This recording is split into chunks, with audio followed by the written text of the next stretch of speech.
Hey, Jeff, Yeah? do you ever feel like you just don't fit in? Pretty much every day of my life, Ray. I'm with you. Does it bother you? Most of the time, no.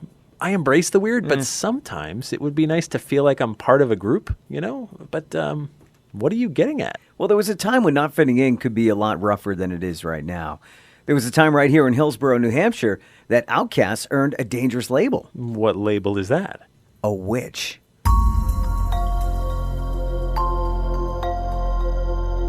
Hi, I'm Jeff Belanger. And I'm Ray Auger, and welcome to episode 86 of the New England Legends podcast. If you give us about 10 minutes, we'll give you something strange to talk about today. Thank you for joining us on our mission to chronicle every legend in New England 1 week and one story at a time. Indeed. And we couldn't do that without the help of our Patreon patrons who sponsor us and keep these shows commercial-free.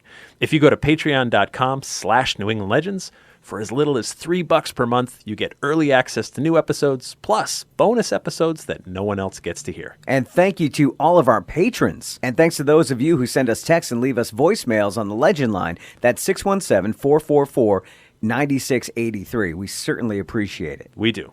So, Ray, we're looking for a witch? That's right. And not in Salem. No.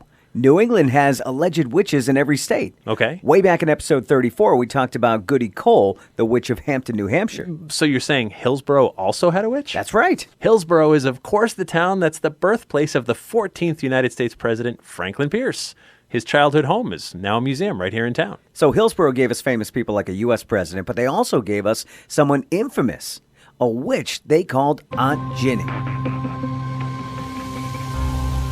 Most of what we know about Aunt Jinny comes from a book by Charles James Smith called Annals of the Town of Hillsborough, which was published in 1841.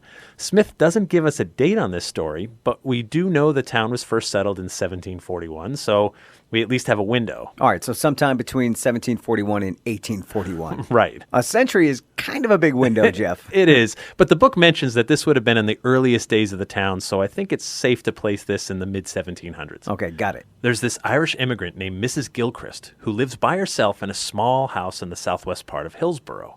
She's described as a small, lean, shriveled old woman, and locals call her Aunt Jinny. Oh, it sounds like a typical witch. If her neighbors ever had trouble getting their butter to churn, they would claim they were hexed by evil Aunt Jinny. And to break the spell, they'd heat up a horseshoe until it glows red, and then toss it into the butter churn. As soon as the horseshoe is placed in the churn, another person would race over to Aunt Jinny's cottage and peer inside the window to find Aunt Jinny writhing in pain. When the horseshoe's removed, Aunt Jinny is back to normal, and the spell is broken. Now, another story about Aunt Jinny's witchcraft comes from another neighbor who Aunt Jinny didn't care for at all. One day, this neighbor found himself face down on the floor, unable to move. His family tried to help him to his feet, but he wouldn't budge. It was as if he weighed thousands of pounds. What'd they do? Well, one of the man's relatives believed he was seeing the results of a witch spell, so he sent for the minister. Once they started praying, the spell was instantly broken, and the man could get up and walk again. Got it. Well, another story of Aunt Jinny's witchy magic comes from a different neighbor who was passing Aunt Jinny's cottage one day, carrying 3 barrels of hard cider in his ox cart. Now, just as the cart was next to Jinny's cottage, the yoke pin mysteriously dropped from the yoke, and the ox stopped. The driver couldn't get the yoke reattached, and the ox refused to move. The only way to get the cart on track again was to give Aunt Jinny a keg of cider. And once delivered, the spell was broken, and the driver was on his way with 1/3 less cider than he intended. Aunt Jinny was disliked by all her It neighbors. sounds that way. And by all accounts, those feelings were mutual. The girl who lived across the road had just put her horse into a barn to have it saddled up when Aunt Jinny cast a spell on the horse. So the horse broke out of the stable and sprinted off miles away in a fury. It was unlike anything they'd seen before. It took several men the rest of the afternoon to find the horse and calm him down enough to go home. Aunt Jinny's end came when she used her wicked magic to cast a spell on a sheep in the herd of a local farmer. The animal was exhibiting this strange behavior that looked a lot like rabies. And of course, that spooked the farmer because he didn't want the other sheep to catch it. So the farmer struck the sheep down, which fractured one of its legs. And that crushing blow also affected the witch, Aunt Jinny, causing her to fall to the floor of her cottage in agony. Aunt Jinny spends her final weeks bedbound. Neighboring women, though they don't like her one bit, still take shifts sitting by her bedside, tending to her out of Christian duty. Right. So one of the women heard a rumor about witches. I've heard it tell that a witch will never suffer a person witnessing her death. Aunt Jinny's time is short. Her breath is shallow. Watch her closely and see if 'tis true. As the next neighbor takes the watch, Aunt Jinny's breathing is hoarse and shallow. There's a rattle in there somewhere. There's no doubt we're in her final hours. The neighbor watches Jinny's every breath. But as minutes turn to hours, the neighbor realizes this could be a long night. She rises to get a book from a nearby table. Her attention turned no more than 3 or 4 seconds. And when she returned to the bedside with the book in hand, Aunt Jinny was dead. When other neighbors heard the news of exactly how she died, this only confirmed what they already knew. Aunt Jinny was a witch. And that brings us back to today. All right, Jeff, do you think she was just a cranky old lady or really a witch? We have to remember that this time period is post-1692 Salem witch trials. And after those atrocities came to light, people didn't throw around the label of witch so much as they used to. And sometimes it takes a horrible act like those murders in Salem to really affect social change. But as we've learned again and again, social change happens slowly. That's true. Though the trials and executions no longer happen in public settings, people still have their suspicions. That's how it always starts, isn't it? A suspicion about someone not like us. A witch is always outside the mainstream, someone different. We don't understand them, and that scares us. But living alone, Aunt Jinny would have been a ward of the town because women couldn't own land back then. Right. So maybe like Goody Cole, who we met back in episode 34 of the podcast, she used her witchy reputation to get what she needed, and maybe a little of what she wanted.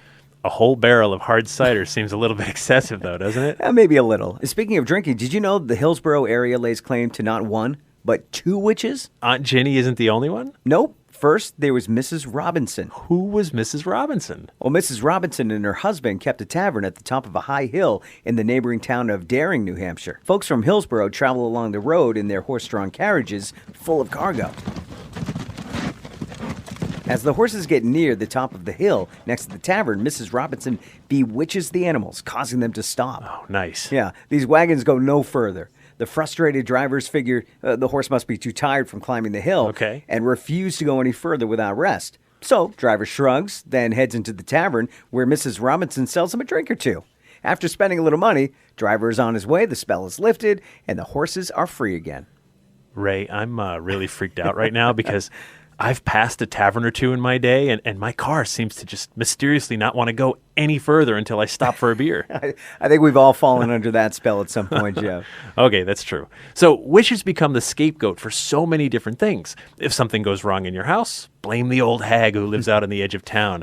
Something goes wrong with your farm, blame the outsider. If your spouse is enamored with someone else, they must be under some kind of spell because obviously you're awesome. It can't be you.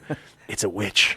The weird, the outsiders, we always seem to carry the liability. And who can blame these outcasts from cashing in on their reputation when they have nothing else? It kind of makes you wonder, which one is the witch? Things that make you go, If you want to cast your own spell and help us out, please consider telling a friend or two about our podcast. And you can share an episode you like on social media, text a friend a link, or post a review of our show on Apple iTunes. Those reviews go a long way in helping others find our show. And it only takes a couple seconds. Yeah, it does. It helps a lot. So be sure to subscribe to this podcast as well, because we'll bring you a new strange but true story of the bizarre from somewhere in New England each and every Thursday at noon. And we've been doing that for 86 weeks in a row and haven't missed one yet. Also, check out our super secret Facebook page. Yeah. We've had an interesting discussion going on there about the ghost that appeared in the Market Basket grocery store in Wilmington, Massachusetts. Remember that? Yeah. And you can find that link and all kinds of other great things on our website at ournewenglandlegends.com. We'd like to thank Lorna Nagara for lending her voice acting talent this week. And of course, our theme music is by John Judd. Until next time, remember, the bizarre is closer than you think.